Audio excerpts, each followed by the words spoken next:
This teaching is from the book titled Hell and Suicide. To teach of the transition of destructive influence to becoming accessible to destructive behavior of being subjective to destructive action. It is the transitioning of destructive influence. The enemy always starts to put destructive influence in your mind. You alone because nobody like you. You alone because you don't fit in. You alone because you're ugly.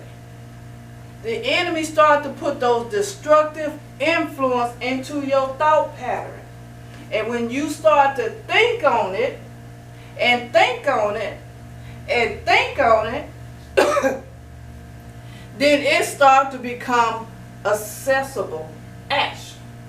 In other words, you start to get to a place where you open yourself up to be the target of being bullied. You open yourself up to be the target of being abused. You open yourself up to be the target of being ridiculed. You open yourself up to be the target of being exposed. Maybe you're a good person, but your actions begin to change because you have been influenced destructively. And after that, then it turns into destructive behavior to being subjective to destructive action. Now let's go a little bit further in this. Many people think that contemplating suicide will always show visible signs. People always think that a person is going to commit suicide, they're going to show you some kind of signs. You know, we've always been taught a person that's getting ready to commit suicide, they're going to give all their possessions away. They're going to leave a suicide note. They're going to say something to you that I want to commit suicide. That is not always the case.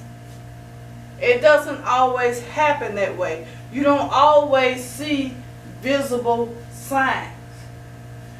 God didn't see a visible sign in Adam when he said it's not good for man to be alone. God didn't see a visible sign. But it was Adam's behavior that let God know it is not good for man to be alone. So we have to start looking at people's behavior. Don't always look for those visible signs, because they're not going to always be there. We have to start learning how to look at a person's behavior. Do they have what is called a destructive behavior? That means you got to spend time with people. You got to have a genuine concern about someone. You got to really show true love for a person, because you don't know how much just simply saying I love you. We know we have a guy that every time we see him, he always say I love you, and ain't nothing you can do about it. Now to some people it's like, why are you always saying that? That ain't no sense. But to somebody who don't feel love, just hearing that person say I love you and there ain't nothing you can do about it, and when you can actually feel that what that person is saying is true, it can do wonders. Just a simple word, a simple acknowledgement, a simple act of love can really bring a person from the brink of no return. But you have to start looking at signs that are not necessarily visible. You have to get to the point that you see those hidden signs. When you hear those quiet tears. You know how sometimes a person can really be crying inside? You may not see the tears coming out of their eyes, but you can tell something is not right with them. They don't look the same. They don't act the same. They don't talk the same. They may be crying on the inside. But you have to be able to know how to notice those things.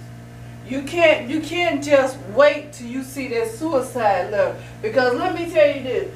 If you wait until a person give away their possessions, if you wait till a person write a suicide note, if you wait till you come in the house or in the garage or whatever and you see that person and they're gone, it's too late. So hell and suicide is trying to get you to recognize the signs before it gets to that point. Before it becomes a physical act, what do you need to do to recognize that a person is crying on the inside? What do you need to do to recognize that a person internally is begging for somebody to please help me? A person that's contemplating suicide, they don't just up and you talking to a suicidal attempt survivor. They don't just come to it that day. Oh, I'm gonna kill myself. It's a period of hell that is going on in that person's life, to the point that that person can no longer fight it or deal with it.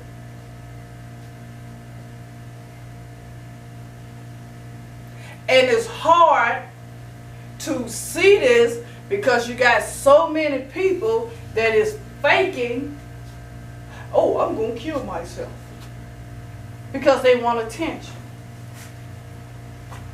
So it's hard to notice those that are really serious because you got so many people that's faking with it.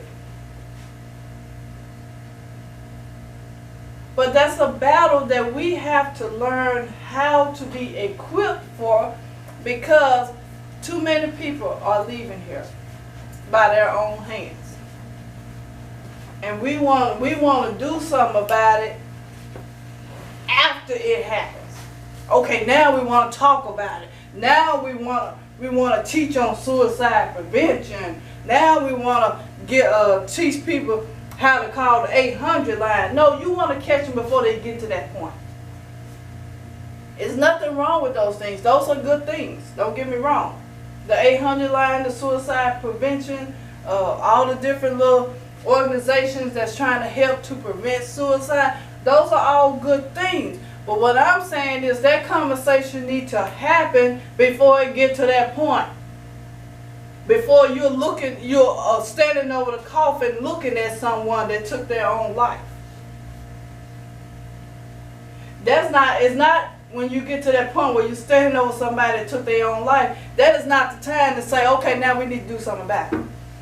You should have did something about it before then. I'm real passionate about this because it really upsets me when people want to talk about it. People want to create little things to do so that nobody else kill themselves. Well, why didn't you work on those things before somebody killed themselves? And I admit it, I'm guilty of it. I haven't talked a whole lot about suicide in church as a pastor. Most churches I've gone to have not talked a whole lot about suicide in the church. Because when you're in the church, and it's not to condemn the church, but when you're in the church, what you hear is, you commit suicide, you're going to hell. So you're thinking that a person is already depressed, so I'm going to put fear on them along with their depression, that if they commit suicide, they're going to hell. But they're already in a place of hell, because remember I said, they done gotten to the point to where they're tired of being in hell alive. They just don't care anymore. Okay. I've heard before, as I said, about those that commit suicide, that they're going to hell. This has always bothered me because I kept thinking of the fact, most that are contemplating suicide, we really don't know what their last thought is or their notion.